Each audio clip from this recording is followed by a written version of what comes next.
Hi everyone, welcome back to the channel and welcome back to another reaction video. Today I'm going to be watching, reviewing, and reacting to Season 4, Episode 1 of The Expanse. Alright, so very excitingly, the new season of The Expanse was released all at once on Amazon Prime. Just a couple of days ago, in fact. I'm sure that many of you out there have already binged your way through the entire season. I wouldn't be surprised. But I didn't have a chance to actually get started until like a couple of days after the season premiered. Unfortunately, had to do some Christmas shopping and had some other things going on. You know how it goes. So I'm very excited to finally sit down and watch the first episode. I'm about to do a bit of a marathon over the next couple of days of filming.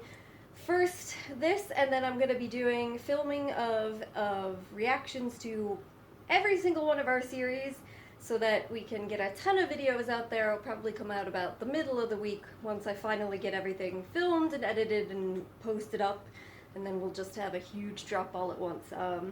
And I'm happy and excited about all our series, but this is the one that I'm really super anxious to see. I'm sure you guys aren't surprised, and many of you probably feel the same. So I'm not gonna sit around wasting time. I'm just gonna get right into it.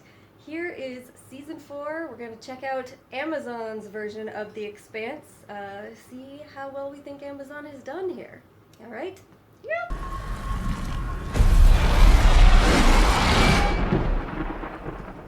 Gonna be a real turd floater, huh? Nice introduction to this Perfect season, Miller. words for every occasion. Hey, Yes, exactly.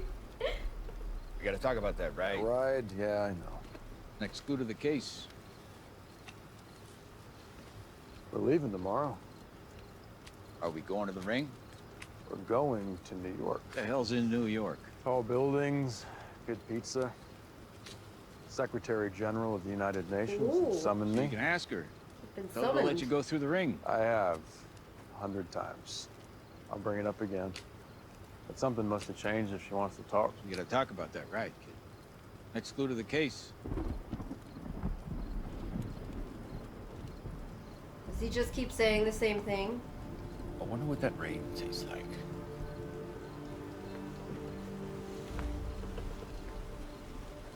Used to love the rain when I was... Overridden, and if I wanted to, I could have blown the outer door while I was in it. Killed myself.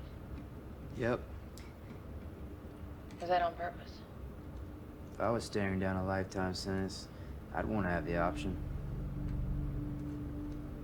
Aw. It was kind of you to make the offer. But Anna was right. I don't deserve the easy way. Stop it. You breathe in, you breathe out. Eat, shit, sleep. You take whatever they give you, and you give nothing in return.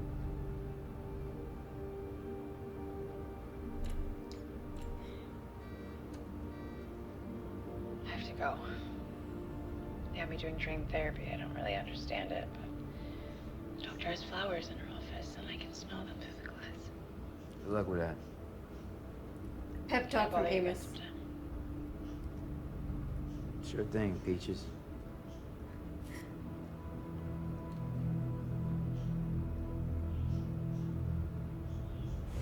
Well, that's interesting.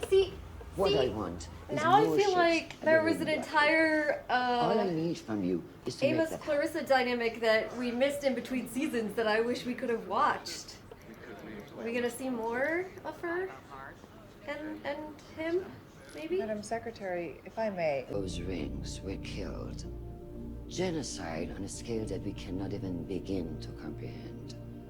You have the insight to the proto-molecule that no one else does. I need to know what is really going on over there. Is Illus a ghost town or another fucking Eris? And if it is another Eros? Well, Miller will be happy. Evacuate the belters.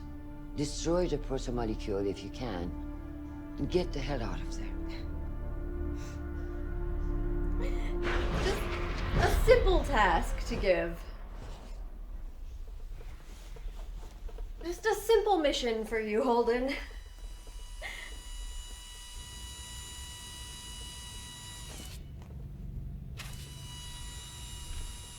Nice of Avasarala to clear for a salvage claim. How'd she look? Fine. No, I mean, like, what was she wearing? It's good to be home. Avasarala's worried it could become another Eros. If Eros Miller's is like, right, it could be something much You didn't worse. answer my question, man. She already has a ship en route.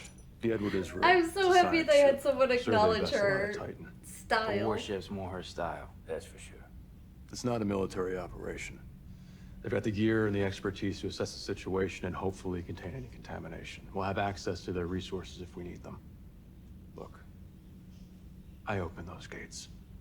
So I'm responsible if anything comes through We them. all opened those gates.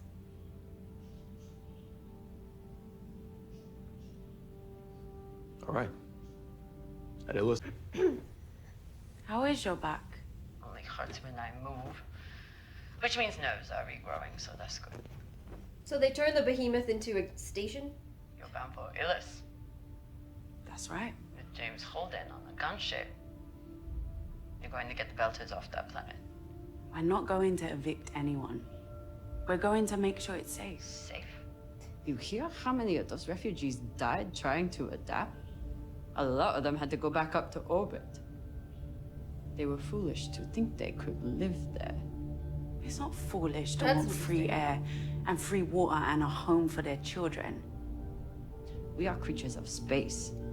In 2 generations, their children will be in us. They won't even remember what they were. Everyone should have the right to decide for themselves. Of course. Ashford, What? we have enough problems already without you agitating the inner. Well, they like humiliating us. It's bad enough I have to play cop to protect their haulers. We have a treaty. Worth what to the belt? We find out, Kaya, you have to trust your gut. Well, the last time I did that, it didn't work out so well, did it? We were all flying blind, Pampa. Yeah, well, me more than you. Only because my friend had a boyfriend with an imaginary friend who told us how to power that station down. And I thought he was a madman. Understandable. Turns out to be a prophet. It's possible to be both. Look just like the ones back home. Hey, I name a new bug after you.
What hit them?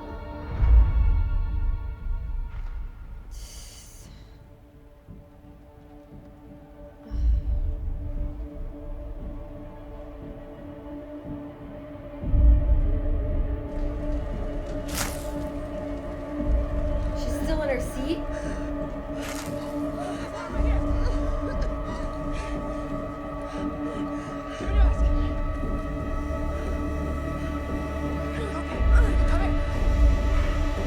The expedition.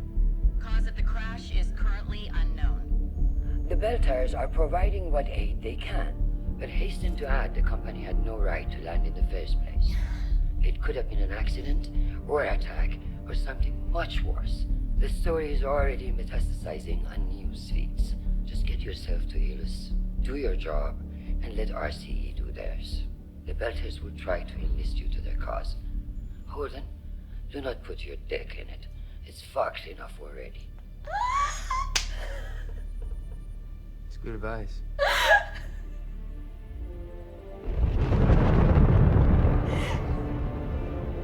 Oh my god!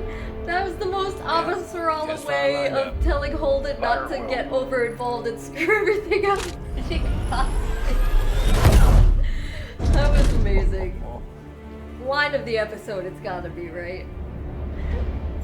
The Amos is just like, yeah. Take that, Lugu. Alright, and so this is gonna be the whole clip, the 5-minute clip we saw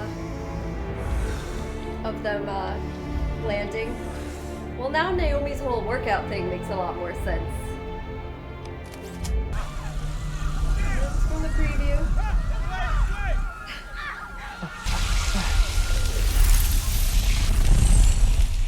Take cover!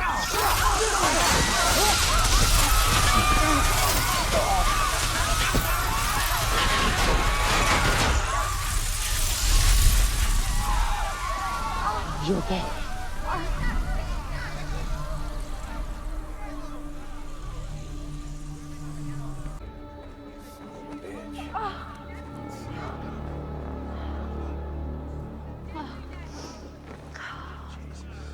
Fuck was that? Hey, you okay?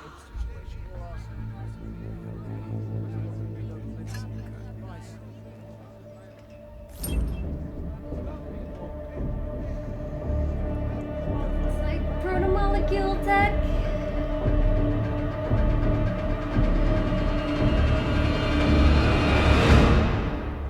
Ah. Oh man. Perfect place to stop, right? Of course. Get you all hooked in and concerned and then pull away. Classic Expanse for you. But alright, well, that was the first episode of season 4. I'm very pleased so far. Kind of leaving us in a sticky situation there at the end. Of course, Holden and the crew arrive and immediately things start going to shit. Everyone's pulling guns on each other, and then some alien things that seem to be technology come out of nowhere in a swarm through the sky and rain down upon them, and then we're just left wondering what that is. Is it protomolecule tech? Is it something else? What was it doing? Why did it seemingly attack them? I'm curious if maybe that or something along those lines is what brought down the shuttle that we saw crash landing before. And I'm assuming, based on what Avasarala said and the clear hostility on the ground, that some of them believe that the Belters are actually responsible, that they shot at them or something.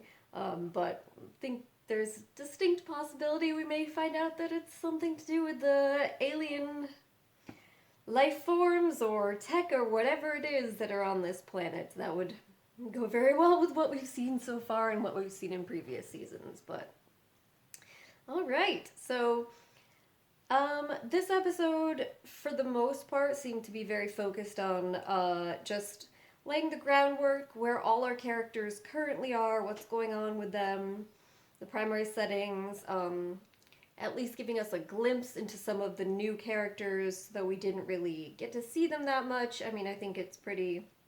They did a good job of kind of flashing on them a few times enough, so I think we have a sense of who possibly is going to have some significance, other than Bern Gorman, who we saw plenty of in the trailer, so we know he definitely is going to. Before I get into all of that, I just want to quickly touch upon the production quality. From what I've seen so far, seems to be very high. This isn't a huge shock, you know, as I mentioned, they had that kind of 5-minute clip, sort of sneak peek, which was a lot of what we saw near the end, from when the Rossi was approaching the planet through the whole landing process and coming out onto the planet for the first time. So we had already seen all of that, and that it was very clear that production values were very high with what we saw there, and that definitely seems to have carried over into the rest of the show. You know, they started out with some battle situations with a bang right from the beginning, and it carried all the way through in terms of quality, at least in my opinion. So I'm completely confident that Amazon has put a good amount of time and funds into trying to make this as high standard as they possibly can. It looks great. The music continues to be top-notch and seems to fit very well with the various different settings. yeah, I'm liking how it looks so far. So production being discussed briefly, I mostly want to focus on what we see happening, and what maybe I think might be in store coming up. So I want to kind of go over where we saw all of our main characters, where they're kind of at, what it seems like, what's happening, all the setting, the stage sort of stuff I talked about. Because that clearly was the primary focus of the episode. We didn't get a whole lot of action or huge movement. This was just about sending our main characters on their way and establishing kind of what's been going on with them in between the end of season 3 and this point in time. So, kind of on the big scale, before we get to our individuals, on the big scale, what seems to be happening is first, there is a complete cessation of hostilities, a truce between Mars and Earth, and the belt being represented by the OPA, and based on what, people were saying, especially in that kind of confrontation situation with Ashford and the pirate, the OPA being represented by both Fred Johnson and Anderson Dawes, as kind of negotiating on behalf of the belt. So it seems that there's a peacetime truce situation where everyone is trying to cooperate and work together.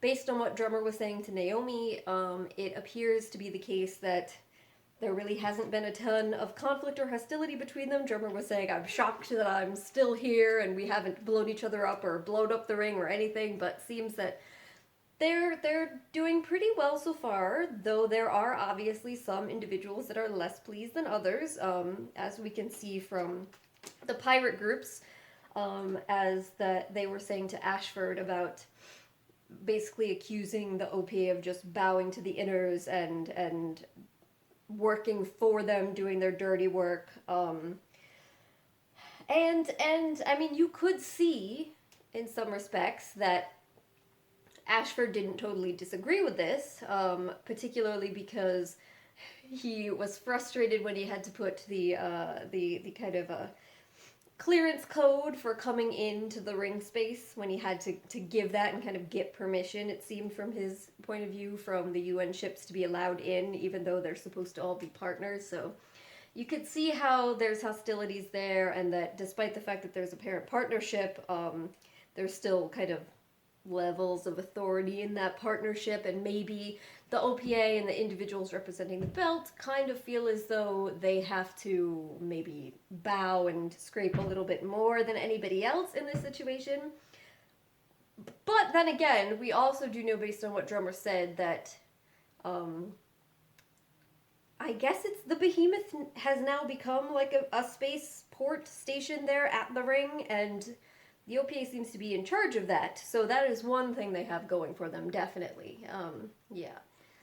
But it seems for the most part everyone is actually making efforts at peace, working towards this, and I think that we saw that in the largest degree with what we saw on Mars, because based on Bobby's conversations with the guy she was talking to, who was a former soldier as well, it seems, apparently, it seems like the Martians are seriously paring down their military, their navy, their capacity for war, and sending a lot of their soldiers into civilian life and to do other things. So that's a pretty substantial change for Mars to be making.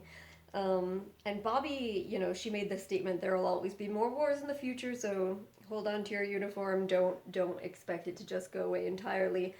And she's probably right. That's a realistic way of looking at the situation, especially what we saw near the end there on Ilos, and some of the things other people were saying, especially the pirate belters. But it seems like the major powers are making concrete efforts and seriously putting a lot of thought into trying to establish a more concrete peace, knowing that there's perhaps more serious threats out there that face all of humanity, but maybe also in light of the idea that there's all these new possibilities out there.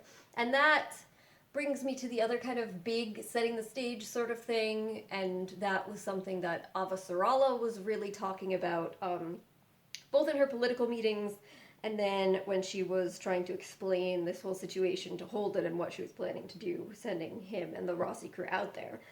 And that is that we have a lot of people from all over, from Earth and Mars, and Belters, who really are jumping at the bit. They are anxious to kind of go through the ring, go to all these new potential worlds, just explore, and hope that they can colonize, you know, that they can set up in new homes, new places for themselves, or that they can go out and, you know, she talked about a gold rush sort of situation, that they can go out and find things that may be economically valuable.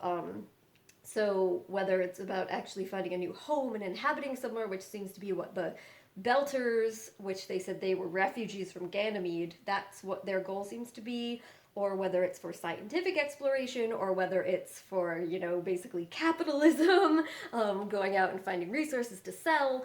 There's people from all over that are very anxious to go out and do this.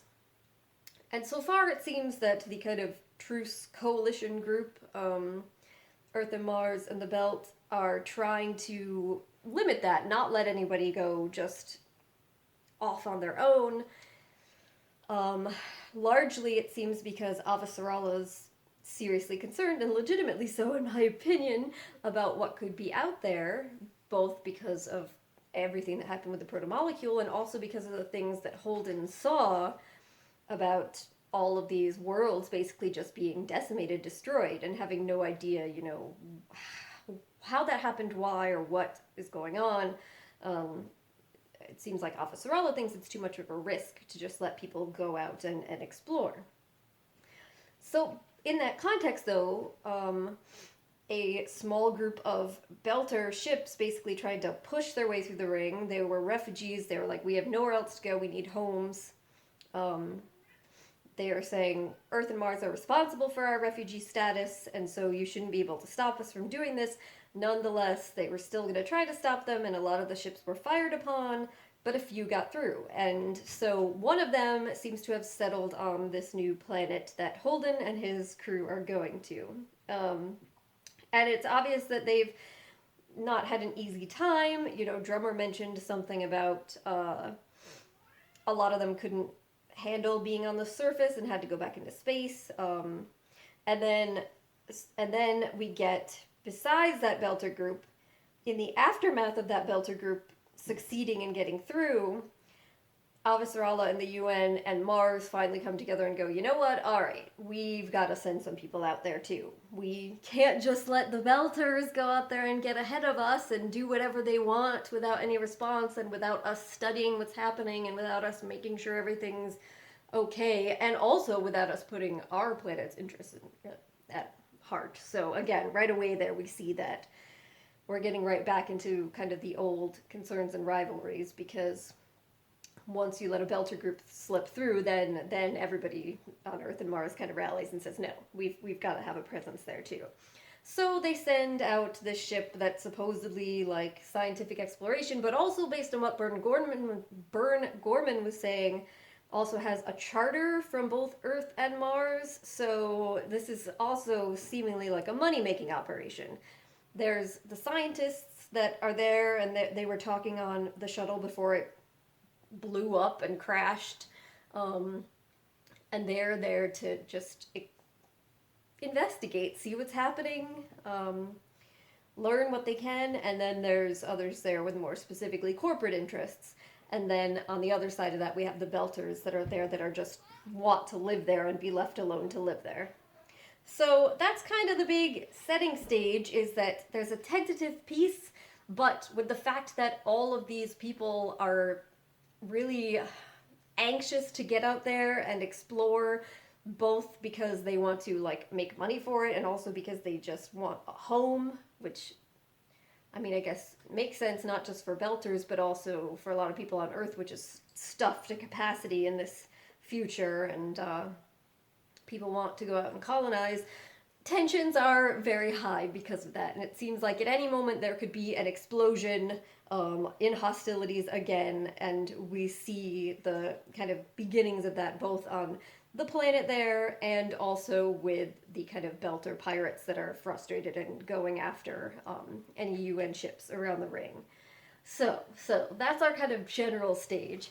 And then into that slides Holden and our Rossi crew.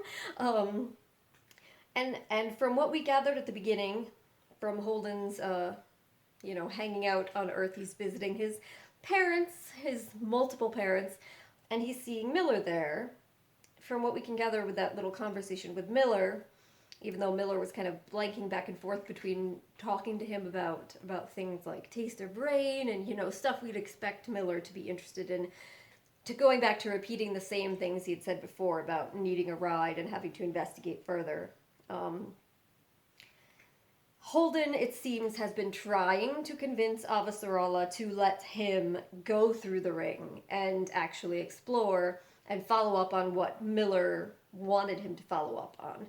He's concerned with finding out kind of the bigger picture, the larger story behind what he saw at the end of last season. Why this happened, whoever created the proto-molecule, why did they do it, who were they, what happened to them, what was it, or who was it that destroyed them? Are the people or creatures or whatever that destroyed them still around, and are they still a threat? All those sorts of questions Holden has wanted to explore and has clearly been trying to get Avasarala to agree to, but she's been saying nope. So Miller's just been following him around, bugging him about it repeatedly.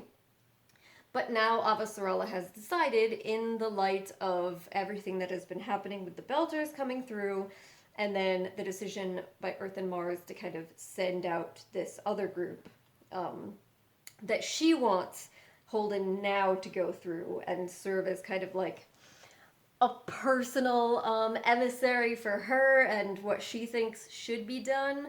And that's perfectly, right aligned with Avasarala. She has this larger group going, but she wants somebody that she feels like she could sort of trust, that knows what she's concerned with, and that will report directly back to her.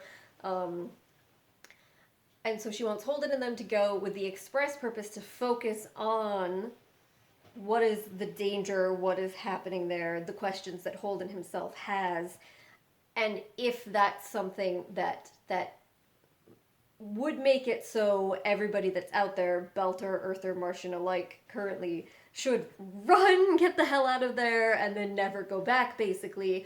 Or if she can start to maybe consider the possibility of allowing people to go out and try to colonize. But as of right now, she's very opposed to that, I think with good reason. But so that's what Holden's mission is, basically, to try to explore what's going on there, which is already started to get in his face with whatever that tech is. Determine whether it's safe and try to answer Miller's questions, whatever Miller wants to figure out, and if it's not safe, to try and get everybody there to leave, which doesn't seem like it's going to be that straightforward and simple based on what we've seen so far, which is as soon as they arrive, everybody's pointing guns at each other, and the Belters are screaming about this is our home and you can't make us leave. And then the company people are just pointing guns back at them and being threatening, and I anticipate nothing but trouble ahead in that situation if they try to get anyone to leave. I don't think it's going to go that well, but we'll see what happens. So that's where the Rossi crew comes in. That's what they're doing. That's their overall big picture kind of goal. And then in addition to that, we see some other things going on. We see Drummer is kind of running the space station, sort of, and she seems to have Ashford kind of working for her still. They've tried to get past that conflict that they had at the end of season 3. I'm glad to see that. I thought that there was a chance that they definitely would, based on the fact that they all did feel that they were doing the right thing for their specific reasons. And they're trying to keep kind of a tentative hold on what power the OPA has in that area. Ashford seems to not be particularly pleased with some of what he feels like they have to do. And I was really interested to hear some of the things that Drummer was saying, because, Naomi was seemingly trying to reassure her, oh, we're not going to go out there to try and force the Belters to leave, right? And you'd think that would be what Drummer was most concerned about based on what we know of her previously, that she was never a fan of people from Earth and Mars kind of dictating what Belters can do, where they can go, how they can live, you know, very in line with a lot of the other prominent Belters we've seen on the show. So I kind of was expecting her to be very much like, yes, don't try to make them leave, they should do what they want. But instead she comes out with, they were fools to think that they could go live on this planet. It was a horrible mistake, basically. And her point of view on it is that Belters shouldn't be going and trying to settle on these new planets and then just basically become inners, which is another fascinating kind of twist on that idea that I didn't really see coming, and I'm very curious to see how that sort of idea perhaps is going to draw some different lines in the Belter groups in terms of which Belters see these new worlds as an opportunity to find kind of homelands for themselves, and that's what they want, and which Belters are going to see this as trying to become too much like inners, and that's not who we are, and we want to hold on to this identity that we have. And so I'm curious to see how that plays out going forward. So we have that. We have Bobby on Mars, and I think that I'm first of all, I'm really happy that Bobby and Avasarala are both prominently featured in this first episode, so I'm hoping we get a lot of both of them this season. I missed them at the end of last season. And the fact that we saw a lot of Bobby makes me think that there's a good chance that we will see a good amount of her, so I'm looking forward to that. She seems to be working a kind of menial job. We find out that she basically went through a kind of hearing where she was yet again given the opportunity to kind of, I guess, save face by lying and not actually saying what she witnessed and what she was a part of, but she wouldn't do it.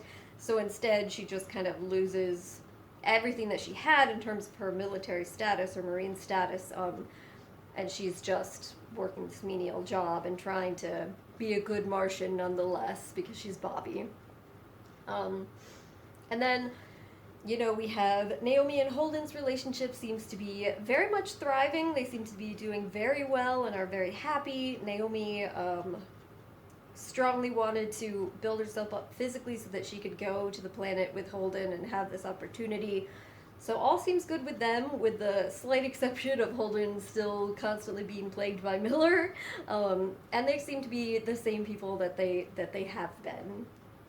And then we have Amos this is one of the things I really wanted to mention. Amos apparently had some sort of interesting dynamic bond, whatever, with Clarissa during the time that it took them after the end of season 3 and everything that happened to transport her back to Earth, where she would end up going to prison for the rest of her life for the crime she committed, which is, yeah, she had to do that. She had to pay for those things she did.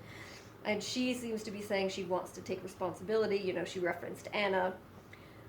But it's interesting. It seems like, you know, given her abilities that she clearly acquired so that she can be a spy and try to go after Holden, but putting that aside, that Amos allowed her to kind of work with him on the ship and actually be useful, and they work together, and I think that would be a really interesting relationship to watch, because Amos is the kind of person that isn't going to necessarily be judgmental, and, you know, if he thought that she was a threat, he would want to put her down right away. But no longer seeing her as a threat, he would be someone that also would be kind of, you know, willing to move on from the things she'd previously done, and that seems to be what happened. So I'm a little sad that we didn't get to see some of that. I wish that we had gotten to see that, and I'm wondering if we'll get to see more of her in the future in some capacity, because that would be something that I'd be really interested to actually see play out. But she said, you know, she was going to message him more, so maybe we'll get to see more of that at least. And he called her Peaches, so that was interesting. And then, you know, just there were little things in the episode that were great, like Amos talking about Avasarala and what she was wearing. I loved that. That was absolutely fantastic. And of course, the line of the night, Avasarala, Holden, don't put your dick in it. And the look on everyone's faces, Amos is just like, yeah, it's good advice. You know you do that sort of thing. Don't do it. Mullen's just like, okay. But yeah, so really great first episode. I'm very excited to see. I'm assuming the second episode we're gonna pick right up with everyone on the surface being like, what the hell just happened? What is this shit that came out of the sky and attacked us? Maybe the people that have been there on the planet for a while have seen this before and can shed some insight. We're also probably going to get right back into the conflict because everyone had their guns pointed at each other. So, yeah, very interested to see what is coming up next. And very happy we saw lots of Miller. Alright, well, I think this video has gone on long enough, guys, so I'm going to wrap it up. But if you have any other thoughts, things that I didn't touch upon, you want to talk about, questions for me, anything else, please do feel free to leave them down below. Otherwise, I'll just say thank you so much for joining me. I'm so excited The Expanse is back, and hopefully I will see you next time for episode 2. Bye.